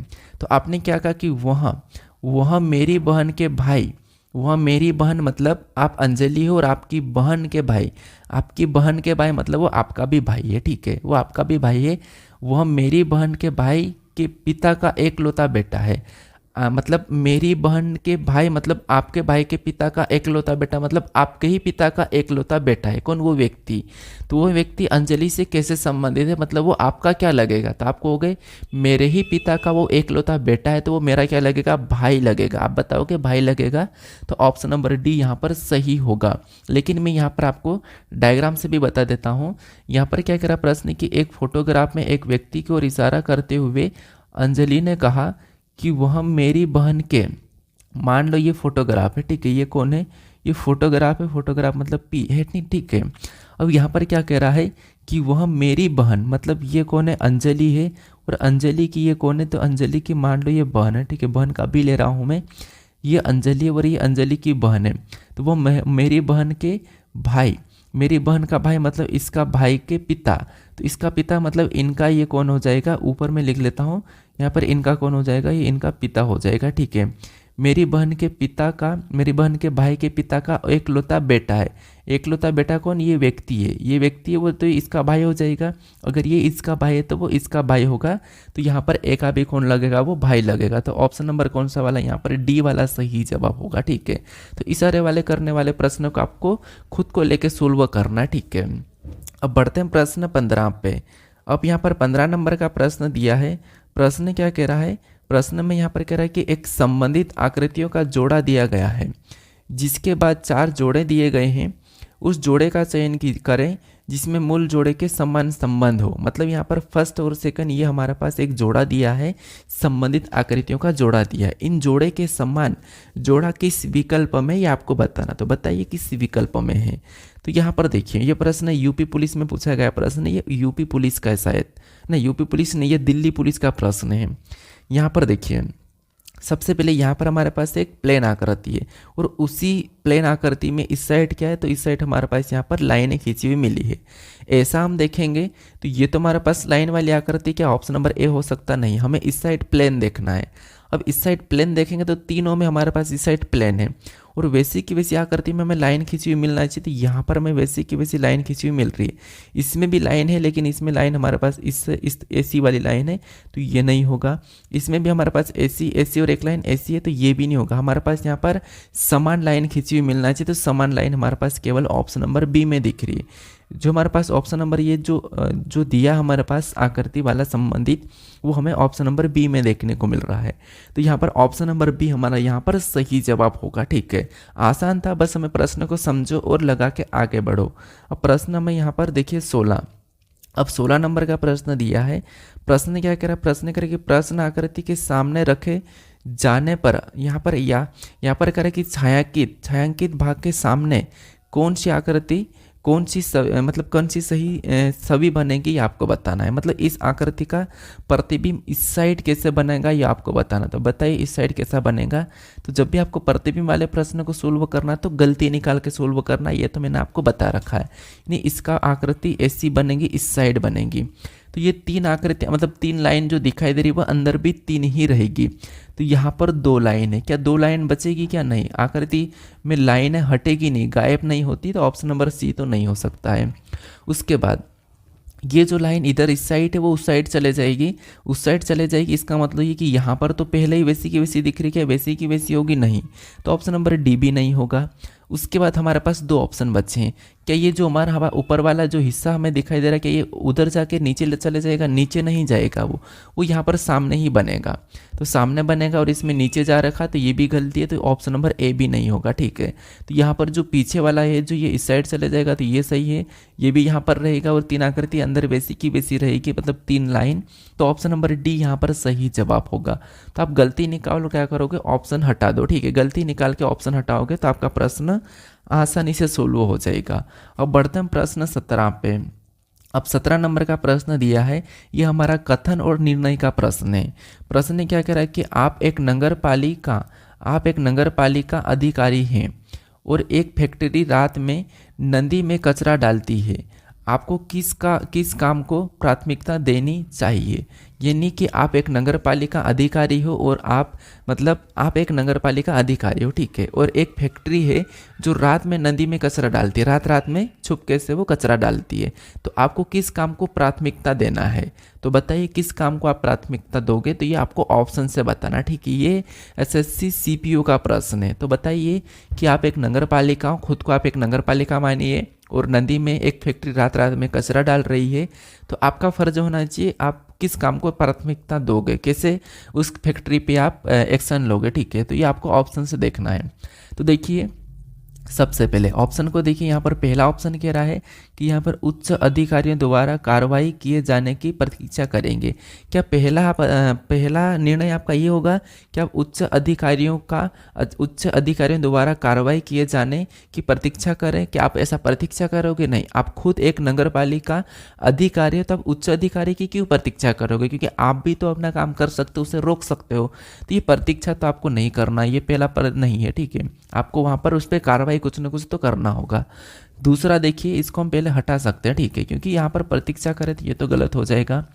दूसरा देखिए, दूसरा कह रहा है कि एक ही महीने के बाद फैक्ट्री पर जुर्माना लगाना, एक महीने के बाद फैक्ट्री पर जुर्माना लगाना। तो एक महीने के बाद फैक्ट्री पर जुर्माना क्यों लगाना, आप तभी लगाओ, तुरंत लगाओ कि आप नदी में क्यों कचरा फेंक रही हो। तो ये भी गलत हो जाएगा, हम ये भी प्राथमिकता नहीं देंगे, ये भी करना सही नहीं है। सी को देखिए, सी वाला कह रहा है कि गुप्त रूप से इस कृत्यों को रिकॉर्ड करें और इसे लीक करें। क्या आप उसे लीक करोगे, गुप्त रूप से आप उसका रिकॉर्डिंग करोगे, ऐसा करोगे? क्या आप अधिकारी होने के नाते आप रिकॉर्ड नहीं करोगे, ठीक है। आप गुप्त रूप से क्यों रिकॉर्ड करोगे? जब एक ऑलरेडी आप नगर पालिका के अधिकारी हो और आप इसे रिकॉर्ड करोगे गुप्त रूप से, मतलब आप उनसे डर रहे हो, तो ये भी गलत है। मतलब ऑप्शन नंबर सी भी गलत है, मतलब डी सही होना चाहिए। डी को पढ़ लीजिए। डी कह रहा है कि कानूनी कार्रवाई करें और पर्यावरण विभाग को सूचित करें। हाँ, ये बात सही है कि हम कानूनी कार्रवाई करेंगे उस पर और पर्यावरण विभाग को सूचित करेंगे कि हमारा फर्ज है, हम यहाँ पर नगर पालिका का अधिकारी है, तो ये हमारा कर्तव्य है पहला। तो ऑप्शन नंबर डी यहाँ पर सही जवाब होगा। और ऐसे प्रश्न एसएससी में जो एडिक्विटी पैटर्न वो पूछ रही है, ठीक है। अब बढ़ते हैं प्रश्न 18 पे। अब 18 नंबर का प्रश्न दिया है, ये हमारा कैलेंडर का प्रश्न है। प्रश्न करा कि यदि 25 मार्च 1995 को शनिवार है तो 12 दिसंबर 1997 को सप्ताह का कौन सा दिन होगा, ये आपको बताना है। तो सबसे पहले तो आपको यहाँ पर पता करना है कि यहाँ पर यदि 25 मार्च 1995 को शनिवार है तो 25 मार्च 1995 को शनिवार था भी कि नहीं था, ये सबसे पहले आपको पता करना, ठीक है। तो इसे हम पता करेंगे सबसे पहले। तो सबसे पहले आपको यहाँ पर क्या करना है, सबसे पहले 25 मार्च 1995, मतलब यहाँ पर सबसे पहले 25 को ले लेंगे। यहाँ पर क्या करेंगे, सबसे पहले 25 को ले लेंगे। आप यहाँ पर क्या करोगे, यहाँ पर ईयर के लास्ट डिजिट भी ले सकते हो, ठीक है। फिर यहाँ पर प्लस का चिन्ह लगाएंगे, प्लस का चिन्ह लगाएंगे। और मार्च का कोड आपको पता होगा 4 है, नहीं पता तो मैं कैलेंडर पे वीडियो बनाने वाला हूँ, वहाँ पर देख लेना, ठीक है। उसके बाद यहाँ पर क्या करेंगे, मार्च का कोड ले लिया। फिर 1900 ये शताब्दी है, ठीक है। तो 1900 का कोड 0 है तो 0 को ले लेंगे। 2000 का आपको पता होगा 6 है, तो 1900 का 0 ले लिया। उसके बाद यहाँ पर हम क्या करते हैं, ईयर के लास्ट की 2 डिजिट लेते हैं। तो लास्ट की 2 डिजिट क्या है हमारे पास, यहाँ पर 95 है, तो 95 को ले लेंगे। उसके बाद फिर प्लस लगाएंगे और जो लास्ट की 2 डिजिट है उसे 4 से डिवाइड करते हैं। तो 4 से डिवाइड कर लिए, तो यहाँ पर 4 दूना 8, ये 2 बार में कटा है, 1 बचा 15 हो जाएंगे। और यहाँ पर 4 त्रिया 12, ये कितने बार में जा रहा है, तो यहाँ पर 3 बार में। जो बचता है शेष उसे छोड़ देना, ठीक है। तो यहाँ पर लास्ट की जो 2 डिजिट लेते हैं उसको 4 से भाग देना है। अब हमने यहाँ पर क्या करा, यहाँ पर तारीख ले ली है, मंथ कोड ले लिया, ईयर कोड ले लिया है, उसके बाद लास्ट की 2 डिजिट ले ली और उसका भाग देने पर संख्या भी हमने ले ली है। अब इसको क्या करेंगे, सभी को क्या करेंगे, जोड़ के 7 से भाग दे देंगे। तो यहाँ पर सभी को जोड़िए, 25 और 4 कितने हो जाएंगे, 29 हो जाएंगे। और 29 को क्या करेंगे, 29 को 95 में जोड़ेंगे। तो 29 और 95 कितने होंगे, तो आप हो गए यहाँ पर हमारे पास 29 और 95 कितने हो जाएंगे, तो 29 और 95 हमारे पास 5 ले जाएंगे तो 124 हो जाएंगे। और 124 में यहाँ पर क्या करेंगे, 23 को जोड़ देंगे, तो यहाँ पर कितने हो जाएंगे, 147 हो जाएंगे, ठीक है। कितने हो जाएंगे, 147। और 147 को क्या करेंगे, 7 से भाग देंगे। तो यहाँ पर भाग देंगे तो 7 दूनी 14, 2 बार में कटा, 7 एकम 7, मतलब टोटल भाग देने पर 21 आया है। और शेष हमारे पास क्या बचा, 0 बचा है। 0 हमारे पास क्या बचा है, 0 हमारे पास शेष बचा है। तो आपको पता है जो शेष बचा वही हमारा आंसर होता है। तो 0 पे क्या आता है, तो आपको पता होगा 0 पे शनिवार आता है। क्या आता है, 0 पे शनिवार आता है। तो ये बात सही है कि यहाँ पर शनिवार है, 25 मार्च 1995 को शनिवार है, तो है यहाँ पर 0 शेष आया था, 0 पे शनिवार आता तो शनिवार है, सही है। हम इसी तरीके से अब बताएंगे कि 12 दिसंबर 1997 को कौन सा दिन है, ठीक है। अगर यहाँ पर शनिवार नहीं होता तो यहाँ पर हम प्लस माइनस करते हैं, ठीक है, लेकिन है। तो हम इसी तरीके से सबसे पहले क्या करेंगे, यहाँ पर 12 को लेंगे, तो ये 12 को ले लीजिए। उसके बाद दिसंबर है, दिसंबर का कोड क्या है, 6 है, तो 6 को ले लेंगे। फिर प्लस लगाएंगे। 1900 का कोड क्या है, 0 है, तो 0 को ले लेंगे। फिर यहाँ पर लास्ट की 2 डिजिट लेंगे, तो यहाँ पर 97 है, 97 को ले लेंगे। फिर यहाँ पर भाग देंगे, तो यहाँ पर 4 दूना 8, 2 बार में कटा है, यहाँ पर 2 बार में कटा है, 1 बचा 17 हुआ, 4 चौको 16, एक शेष बचा, एक बच गया है, उसको छोड़ दो, ठीक है। 4 से भाग देते और वो जो बचता है उसे छोड़ देना। यहाँ पर हमने तारीख ले ली है, मंथ कोड ले लिया है, ईयर कोड ले लिया है, लास्ट की 2 डिजिट ले ली है और भाग देने पर प्राप्त संख्या को भी ले लिए। इनको भी क्या करना है, इनको सभी को जोड़ के 7 से भाग देना है। तो सभी को जोड़िए। यहाँ पर देखिए सबसे पहले सभी को जोड़ेंगे, 12 से कितने हो जाएंगे, 18। और 18 को क्या करेंगे, 97 में जोड़ेंगे तो 115। और 115 को क्या करेंगे, 24 में जोड़ेंगे तो यहाँ पर कितने हो रहे हैं, तो आपको हो गए 139 हो रहे हैं। कितने हो रहे हैं, 139। और 139 को क्या करेंगे, 7 से भाग देंगे। तो यहाँ पर देखिए 7 एकम 7, एक बार में जाएगा, कितने बचेंगे, 13 है, तो एक बार में गए, 7 एकम 7। हमारे पास यहाँ पर 6 बचे और 6 बचे, तो यहाँ पर कितने हो जाएंगे, 69। 69 मतलब कितनी बार में जाएगा, तो 7 नाम 63, 19 बार में जा रहा है। तो यहाँ पर 19 बार में कटा है, 63 आए थे, यहाँ पर 69 थे, तो शेष हमारे पास कितना बच रहा है, तो शेष हमारे पास 6 बचा है। शेष कितना बच रहा था आपको कि शेष जो हमारे पास बचा वो कितना बचा, 6 बचा है। अब जो शेष बचा वही हमारा आंसर है। 6 बचा मतलब 1 नंबर पे रविवार आता है, 2 नंबर पे सोमवार आता है, 3 नंबर पे मंगलवार आता है, 4 नंबर पे बुधवार आता है और 5 नंबर पे गुरुवार आता है और 6 नंबर पे शुक्रवार आता है। तो ये हमारा दिन है, ठीक है। और 0 पे आपको पता होगा क्या आता है, शनिवार आता है। ये मैंने अभी आपको बताया था कि 0 से सारा मतलब शनिवार। तो यहाँ पर शेष हमारे पास 6 बचा था, 6 नंबर पे क्या आता है, शुक्रवार। तो शुक्रवार ऑप्शन में देखिए तो ऑप्शन नंबर ए में दिया है, ऑप्शन नंबर ए हमारा यहाँ पर सही जवाब हो जाएगा। तो आपने यहाँ पर शुक्रवार भी किया होगा, ठीक है। अगर आपको यहाँ पर कोड नहीं पता है, कैसे सोल्व करना नहीं पता है, तो मैं कैलेंडर पर वीडियो बनाने वाला हूँ, उसमें सीख लेना, ठीक है। अब बढ़ते हैं प्रश्न 19 पे।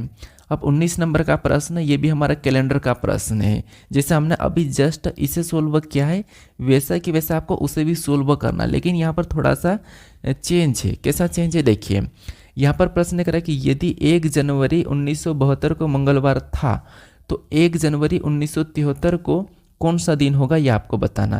तो यहाँ पर आपको इतना कोट करना, लास्ट की 2 डिजिट लेना, भाग देना, ये करने की ज़रूरत नहीं है।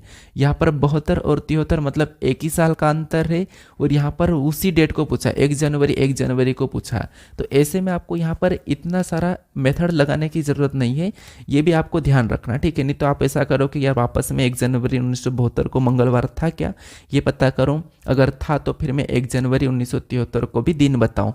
ऐसा करने की यहाँ पर आपको ज़रूरत नहीं है। यहाँ पर ज़रूरत क्यों नहीं है, क्योंकि देखिए यहाँ पर गैप है 1995, 1997, फिर 25 मार्च, 12 दिसंबर, तो इसमें अलग अलग डेट है और यहाँ पर गैप भी ज़्यादा है। तो फिर आपको वहाँ पर कोट करना, लेकिन यहाँ पर कोट करने की ज़रूरत नहीं है।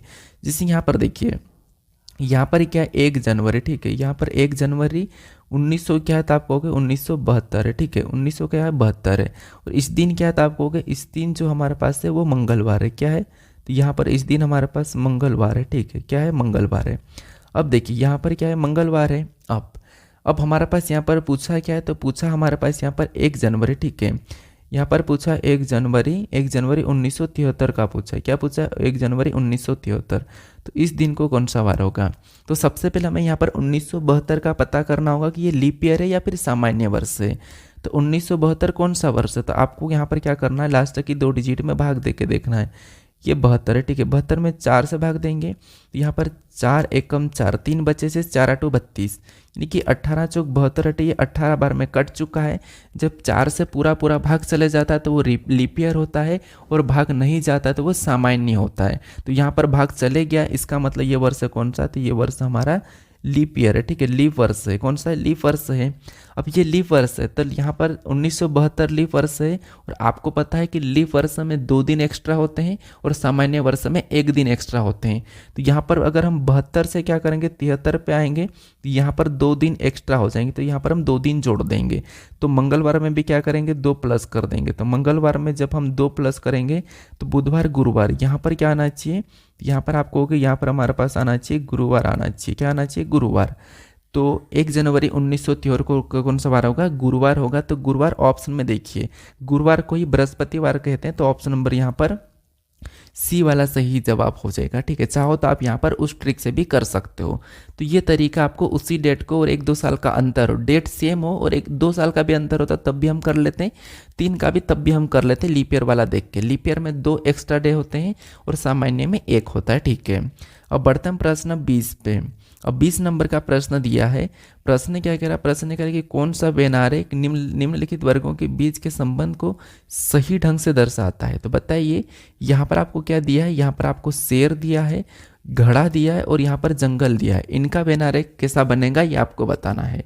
तो आपको पता होगा कि जब हम वेन डायग्राम के प्रश्नों को सोल्व करते हैं तो कैसे करते हैं, एक एक शब्द का डायग्राम बनाते हैं, तो हमारा प्रश्न आसानी से सोल्व होता है। तो मान लो यहाँ पर हम सबसे पहले क्या करते हैं, शेर का डायग्राम बना लेते हैं। तो यहाँ पर मैं शेर का डायग्राम बना लेता हूँ, ये ए वाला बना रहा हूँ, ठीक है। ए वाला मतलब यहाँ पर शेर लिख देता हूँ, ये मैंने शेर का डायग्राम बनाया है। मैंने क्या करा, यहाँ पर ये शेर का डायग्राम बना लिया। उसके बाद फिर आपको यहाँ पर दूसरे शब्द का बनाना है। यहाँ पर घड़ा और जंगल, यहाँ पर आप दोनों में से किसी का भी एक बनाओ। तो यहाँ पर मैं सबसे पहले मान लो भी घड़ा का बनाता हूँ, दूसरे शब्द का घड़ा। क्या घड़ा का डायग्राम जब हम बनाएंगे तो उससे पहले आपको देखना होगा कि घड़ा और शेर का आपस में कोई संबंध है या कि नहीं है। क्योंकि हमने शेर का डायग्राम बनाया है तो उसके बाद दूसरे शब्द का बनाएंगे तो जो पहला डायग्राम बना है उनके साथ संबंध देखेंगे। तो यहाँ पर शेर और घड़ा का आपस में संबंध है, नहीं है, घड़ा अलग हो जाएगा। तो यहाँ पर मैं क्या करता हूँ, घड़ा का डायग्राम अलग बनाता हूँ, ठीक है। तो ये हमारा बी वाला जो क्या है वो घड़ा है, तो यहाँ पर अलग आ जाएगा। ये क्या हो जाएगा, अलग आ जाएगा। घड़ा और शेर का आपस में कोई भी संबंध नहीं है। उसके बाद अब हमें यहाँ पर बनाना है लास्ट वाला जंगल। अब जंगल का डायग्राम बनाने से पहले हमें यह देखना है कि जो हमने अभी यहाँ पर शेर और घड़ा का डायग्राम बनाया, कि इनका जंगल से कोई संबंध है या नहीं है। तो आप कहोगे शेर जंगल में रहता है तो शेर और जंगल का आपस में संबंध है। क्या घड़ा जंगल में रहता है, मतलब घड़ा जंगल में रहता है वो अलग बात है, लेकिन घड़ा एक अलग चीज़ है जिसमें हम क्या करते हैं, पानी भरते हैं, जो पीतल और इन चीज़ों का बना हुआ रहता है, मिट्टी का ना, ठीक है। तो घड़े और जंगल का स्पष्ट रूप से कोई भी संबंध नहीं है। तो यहाँ पर जो हमारे पास इसका जो डायग्राम बनेगा वो कैसा बनेगा, तो वो यहाँ पर शेर तो पूरी तरह से जंगल के अंदर आ जाएगा, ठीक है। शेर पूरी तरह से जंगल के अंदर आ जाएगा क्योंकि शेर जंगल में ही होता है, ठीक है। तो शेर जंगल में रहता है, तो यहाँ पर कैसा बनेगा, तो यहाँ पर सी वाला इसके अंदर आ जाएगा जंगल। तो यहाँ पर हमारे पास ऐसा ऑप्शन में देखेंगे तो ऑप्शन नंबर कहाँ पर दिया है, तो आप कहोगे ऑप्शन नंबर हमारे पास यहाँ पर ए में दिया है। तो ऑप्शन नंबर ए हमारा यहाँ पर सही जवाब हो जाएगा, ठीक है। कौन सा, ऑप्शन नंबर है। तो आपको यहाँ पर क्या करना होगा, ऐसे संबंध देखना होगा जैसे हमने अभी यहाँ पर देखा है। क्योंकि देखिए घड़ा तो आपको पता होगा कि इसमें तो हम पानी भरते, तो इसका जंगल से कोई ऐसा स्पष्ट कोई तरीका, मतलब स्पष्ट इसका कोई भी संबंध नहीं है, तो इसको तो हम यहाँ पर नहीं बता सकते, ठीक है। यहाँ पर हम क्या करेंगे, इसको स्पष्ट नहीं बता सकते क्योंकि इनका स्पष्ट कोई संबंध नहीं है। तो यहाँ पर डायग्राम कैसा बनेगा, कुछ इस टाइप से बनेगा। ऑप्शन नंबर ए यहाँ पर सही होगा। अब चलिए हम बढ़ते हैं प्रश्न 21 पे। अब 21 नंबर का प्रश्न दिया है। प्रश्न क्या कह रहा, प्रश्न कह रहा कि दिए गए त्रिक में, ठीक है, दिए गए यहाँ पर चित्र में व्रतों की संख्या बताइए। यहाँ पर आपको व्रत की संख्या बताना, जैसे वर्ग त्रिभुज हम कैसे काउंट करते हैं वैसे यहाँ पर आपको व्रत बताना। व्रत तो आपको पता होगा कि ये हमारे पास एक व्रत है, ये सिंगल व्रत है, ठीक है। इसी में एक और ऐसी लाइन खींच दूँ तो कितने, 2 व्रत हो जाएंगे। इसी में और ऐसी लाइन खींच दूँ तो कितने व्रत हो जाएंगे, 3 व्रत हो जाएंगे। तो ऐसे कितने व्रत है ये आपको बताना। व्रत मतलब पूरी तरह से गोल आकृति, तो गिनिए यहाँ पर कितने हैं। तो यहाँ पर आप आसानी से कहोगे तो एक हमारा यहाँ से ये वाला दिख रहा है, एक, ठीक है। एक हमारा एक ये हो जाएगा, एक के बाद ये हमारा दूसरा हो जाएगा 2, ठीक है। 2 हमें यहाँ पर दिख रहे हैं। 2 के बाद एक हमें यहाँ से ये वाला दिख रहा है, इस साइड सामने तीसरा। तीसरे के बाद ये हमारा चौथा है, और चौथे के बाद आपको पता है एक और ये वाला बनता हुआ दिख रहा है, तो चौथा ये मतलब 5वां हो जाएगा, ठीक है। तो 2 इधर से, 2 इधर से और एक बीच का है, तो टोटल कितने हैं, 5 है। 5 ऑप्शन में देखेंगे तो ऑप्शन नंबर डी में दिया है। ऑप्शन नंबर डी यहाँ पर सही होगा। यहाँ पर टोटल जो व्रतों की संख्या वो कितनी है, 5 है। अब बढ़ते हैं प्रश्न 22 पे। अब 22 नंबर का प्रश्न दिया है। प्रश्न क्या कह रहा है, प्रश्न कह रहा है कि यहाँ पर संख्या 71, 23, 458 में प्रत्येक अंक बाएं से दाएं बढ़ते क्रम में व्यवस्थित करने पर बनी नई संख्या में बाएं से दूसरे और दाएं से दूसरे अंकों का योग क्या होगा, ये आपको बताना है। तो सबसे पहले यहाँ पर हम क्या करेंगे, संख्या को बाएं से दाएं मतलब बढ़ते क्रम में व्यवस्थित करेंगे। बढ़ते क्रम का मतलब क्या है कि जैसे यहाँ पर देखिए, सबसे पहले बढ़ते क्रम मतलब छोटी संख्या को लिखेंगे। छोटी संख्या उसमें क्या है, 1 है। 1 के बाद यहाँ पर देखिए 2 है। 2 के बाद यहाँ पर क्या है, तो 2 के बाद 3 है। 3 के बाद 4 है, तो 4 को ले लेंगे। 4 के बाद 5 है। 5 के बाद 6 नहीं है। 6 के बाद सीधे 7 है, ठीक है। हमने यहाँ पर 5 को लिया। 5 के बाद क्या है, तो 5 के बाद आपको पता है 6 नहीं है, 7 है। यहाँ पर हम 7 को लेंगे। 7 के बाद क्या है, 8 है, ठीक है। ये हमने क्या करा, बढ़ते क्रम में इस संख्या को व्यवस्थित कर लिया, ठीक है। इस संख्या को बढ़ते क्रम में व्यवस्थित करा। अब प्रश्न ये पूछ रहा है कि यहाँ पर नई जो बनी संख्या है उसमें यहाँ पर बाएं से दूसरे, यहाँ पर क्या करा, बाएं से दूसरे और दाएं से भी दूसरे अंकों का योग क्या होगा, ठीक है। दाएं से भी दूसरे अंकों का योग क्या हो गया, तो बाएं से दूसरा हमारे पास 2 है और दाएं से भी दूसरा हमारे पास अंक क्या है, 7 है। तो इन दोनों का योग क्या होगा, ये प्रश्न पूछा है। तो इन दोनों का योग क्या होगा, 9 होगा। तो 9 ऑप्शन में देखेंगे तो ऑप्शन नंबर सी में दिया है, तो ऑप्शन नंबर सी हमारा यहाँ पर सही जवाब होगा। अब चलिए हम बढ़ते हैं प्रश्न 23 पे। अब 23 नंबर का प्रश्न दिया है, यहाँ पर आपको दो कथन दिए हैं और उनके दो निष्कर्ष दिए हैं। तो सबसे पहले आपको कथन को समझना है, कथन को सत्य मानना है और कथन के बारे में निष्कर्ष क्या कह रहा है ये आपको बताना है। तो कथन को पढ़िए। कथन क्या कह रहा है कि सभी सेब, यानी यहाँ पर मैं सेब का एस ले लेता हूँ और ये जितने भी सेब है, ठीक है, सभी के सभी सेब क्या है, तो सभी की सभी सेब इसका कहना कि फल है। जितने भी सेब है सभी के सभी फल है, तो यहाँ पर मैं फल के अंदर ले लेता हूँ, ठीक है, ये फल का मैं एफ ले रहा हूँ।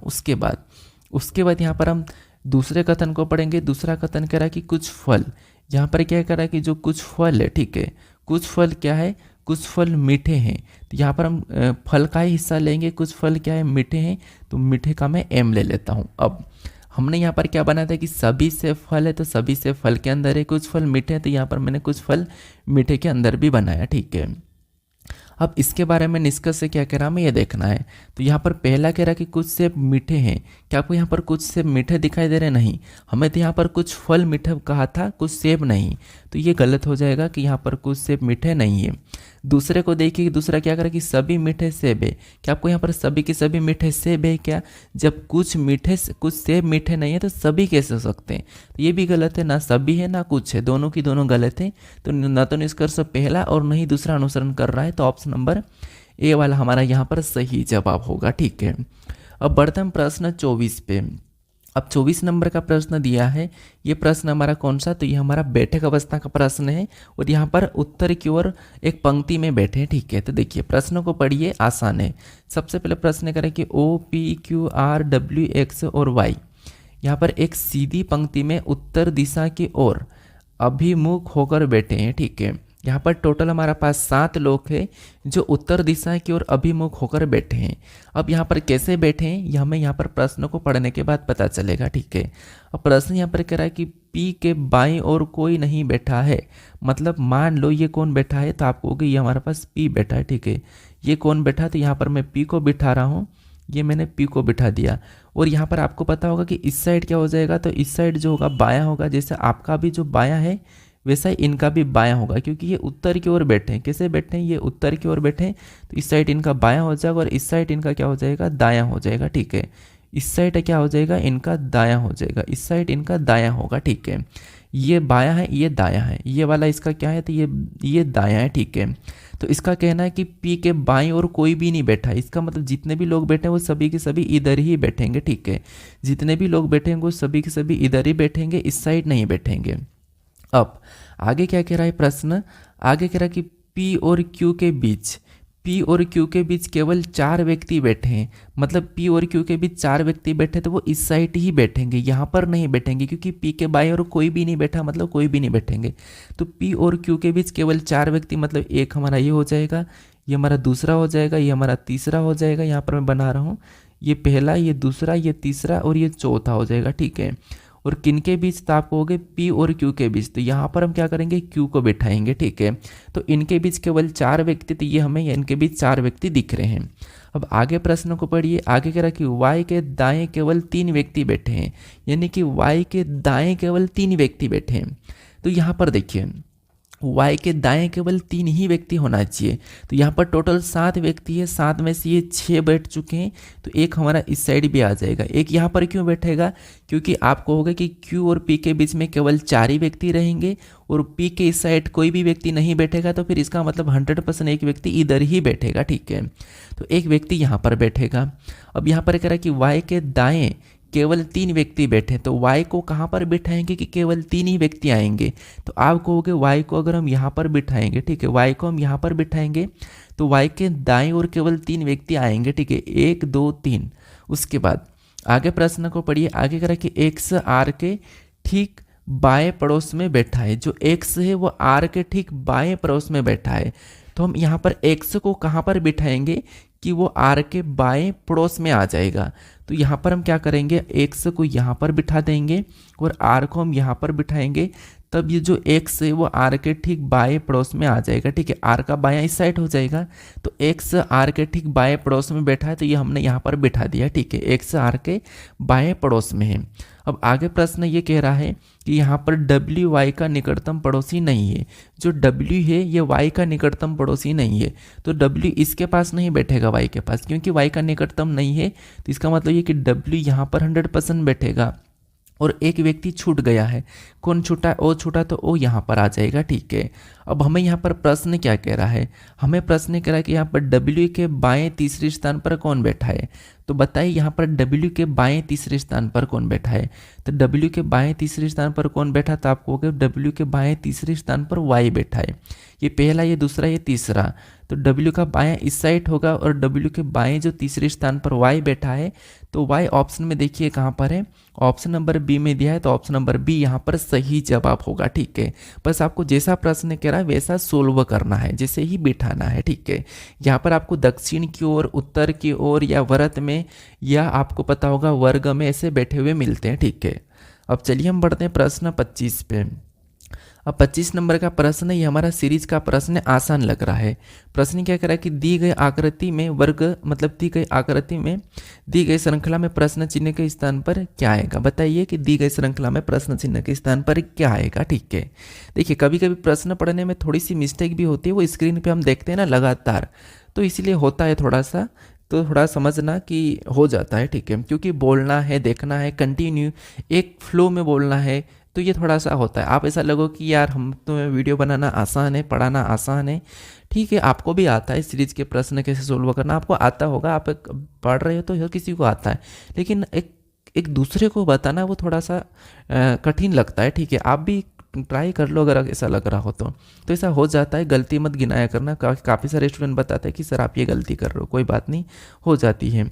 यहाँ पर देखिए हम संख्या को ध्यान से देखेंगे तो संख्या में हमें यहाँ पर वर्ग भी दिखाई दे रहा और हमें नॉर्मल संख्या भी दिखाई दे रही है। 64, 81, 100, 121, 144, ये क्या है? वर्ग है। ये आपको पता होगा, हम वर्ग घन है कि नहीं ये देखते हैं। तो संख्या घट रही है, बढ़ रही है, तो हम एक छोड़ के एक देखते हैं। ये आपको पता होगा कि जब भी संख्या घटती है, बढ़ती है, तो हम एक छोड़ के एक देखते हैं। तो यहाँ पर आप देखिए सबसे पहले क्या करेंगे, जिससे 8 से 64 को छोड़ेंगे तो 9, मतलब 1 प्लस 9 से 81 को छोड़ेंगे तो 10, मतलब 1 प्लस 100 को छोड़ेंगे 11, 1 प्लस 11 से अगला लाने के लिए पैटर्न के हिसाब से यहाँ पर क्या होना चाहिए? 12 होना चाहिए। और 12 ऑप्शन में भी दिया है, तो ऑप्शन नंबर डी यहाँ पर सही, बी सही जवाब होगा। लेकिन यहाँ पर दूसरा तरीका भी आप यूज करते हैं, जिसे यहाँ पर 8 का वर्ग दिया है 64, 9 का वर्ग दिया 81, यहाँ पर 10 का वर्ग दिया 100, यहाँ पर 11 का वर्ग दिया 121, तो यहाँ पर जो 144 किसका वर्ग है? तो आप कहोगे ये 12 का वर्ग है, तो इस तरीके से भी हम कर सकते हैं, यहाँ पर 12 आ जाएगा। ठीक है, तो ऑप्शन नंबर बी हमारा यहाँ पर सही जवाब हो जाएगा। कौन सा? Option number B. या फिर एक छोड़ के एक करोगे तो यहाँ पर भी आपको एक फिक्स पैटर्न दिखेगा। ठीक है, अब चलिए हम बढ़ते हैं प्रश्न 26 पे। और जो 26 नंबर का प्रश्न है ये आपके लिए टेस्ट क्वेश्चन है। ठीक है, कौन सा टेस्ट क्वेश्चन है? यहाँ पर आपको 4 विकल्प दिए, इनमें से 3 एक जैसे हैं, एक अलग है, तो उसका चयन करके आपको कमेंट करके बताना है। तो इसका सही जवाब आप कमेंट करके बताइए, क्योंकि आपको यहाँ पर इसका सही जवाब कमेंट करना ही होगा, क्योंकि इतने सारे प्रश्न है कि अगर आप एक का टेस्ट क्वेश्चन नहीं दे पाओगे तो क्या मतलब। तो इसका सही जवाब आप मुझे कमेंट करो। बाकी आपने चैनल को सब्सक्राइब नहीं किया तो यहाँ पर आपको लोगो दिखाई देगा, उस पर क्लिक करके चैनल को सब्सक्राइब कर लीजिए।